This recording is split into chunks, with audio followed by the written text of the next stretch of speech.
Welcome to a new episode of EIFasksMEPs, a series of interviews with MEPs who are political members of the European Internet Forum on important digital policy issues they're working on. Today, I'm with MEP Eva Maydell with the EPP group from Bulgaria, who will answer questions about the European Chips Act. Welcome, Eva, and thank you for taking the time. Thank you so much for having me. Eva, your policy priorities focus extensively on innovation and the use of new technologies supporting entrepreneurs and sustainable investments in Europe. You are the EPP Group Rapporteur on the Chips Act and also the Rapporteur on the Chips Joint Undertaking, a massive EU private-public partnership for microchips. My first question to you is about the so-called chips race. We know that the US, Taiwan, Japan, and China are all investing heavily in this so-called chips race. In your view, how can the EU Chips Act help Europe become a global leader in this race and in the development of innovative technologies? This is what our work has been here in the Parliament for the past year, of trying to provide the answers to these very pertinent questions. And perhaps one of the most important points is that we have to absolutely make sure to support the talent, to support the professionals working in that area and the people that are creating the digital future of tomorrow. And one way to do that is to increase the chips production in Europe, but also more importantly, to support those in Europe that are actually designing, that are manufacturing, that are, working on the next big thing in innovation. And this is why I think it's necessary for Europe to be designing the things and the products that will be desired and that will be needed by the rest of the world in the years to come. I think we should not forget that we indeed do have a very prosperous and top-notch R&D sector here in Europe. And I think it's important to brand ourselves as a leading hub of innovation. And this is why my Chips Joint Undertaking report looks at how we could fund the Chips Act, because funding will be necessary not just for the branding, but to actually be able to support the RD&I sector.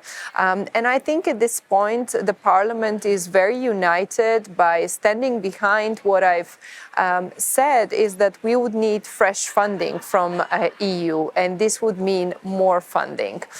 Only if you're serious about your industrial policy, you would be also able to find that fresh funding for the CHIPS Act. I think we are at the point where moving funding or repackaging funding from other areas will not be sufficient. We cannot just repurpose funding if this is such an important landmark legislation for the institutions and for the member states. So I think we are living in serious times, and we need to get serious about the ambitions and commitments we are making. So I hope that the EU and the member states will find the funding that's necessary for this endeavor. Indeed, you have mentioned funding and how crucial that would be, and indeed, much of the discussion around both the US and the EU Chips Acts is about providing state aid, right? How is the Chips Act going to help push forward the economic and industrial growth and production in the EU? In which ways? Well, I think we very well know that we will not be able to match the support that is provided by autocracies like China or democracies like the US. So we also won't be in the same time able to ramp up production to the level that Taiwan ramps up production.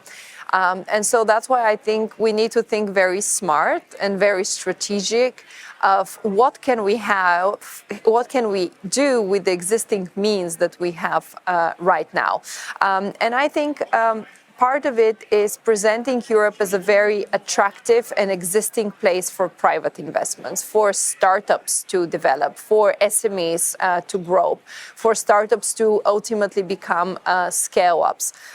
And this means that, we need to bring forward the positivities that are out there. And this is the world-leading education that we can provide, the R&D ecosystem that we currently have, which we can reinforce through the competence centers that we have put as a provision, and they do exist under the CHIPS Act.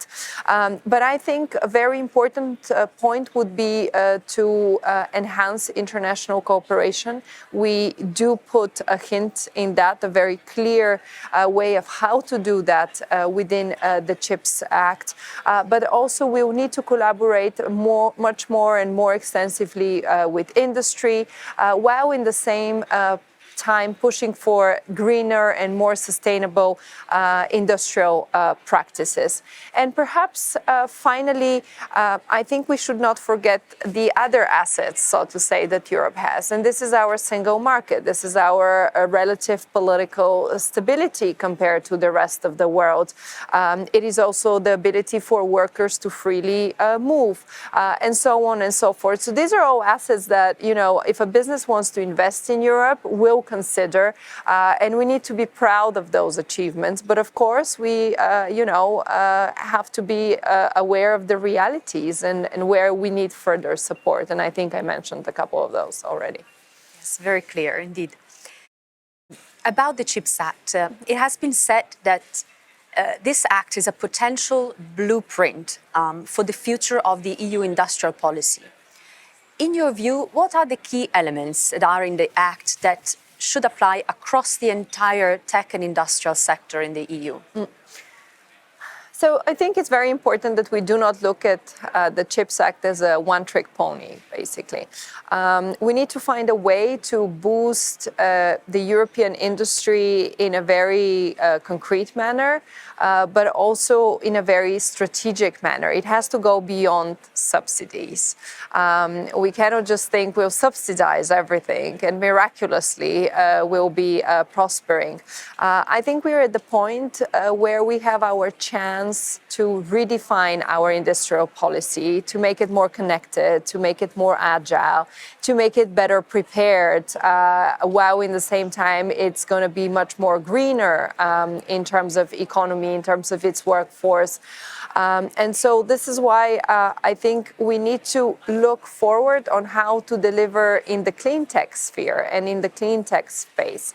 And we can learn definitely from the CHIPS Act and part of the provisions that we have included there on how to collaborate between public and private sector. While in the same time, we still want to make sure that the industry will make sure that it's aiming towards energy efficiency, it's aiming towards being more sustainable. And I think by working together, we could only then forge this strong economy of the future. I like to call it, it's important to be competitive, but if we could be competitive in a sustainable way, if we can have this competitive sustainability that could brand the way our economy prosper, I think will be important. When we speak about strategic autonomy or global competitiveness, I think we could still talk about this while cooperating with our like-minded partners and enhancing this international cooperation. This will be important for bringing the goals of the Clean Tech Act or the clean tech goals, let's put them this way, forward, and also other legislation like the CHIPS Act. I think more than ever, Europe's industrial policy could basically make sure that we cooperate globally. We are a rule-based society when it comes to trade, but in the same time, we also prosper. I think we're at a defining moment for our industry. Thank you very much, Eva. It was a pleasure to have you for our interview, and thank you for taking the time. Thanks for having me. Now, this concludes our EIF Asks MEP interview with the MEP Eva Maydell on the European Chips Act. For more interviews, follow us on our social channels.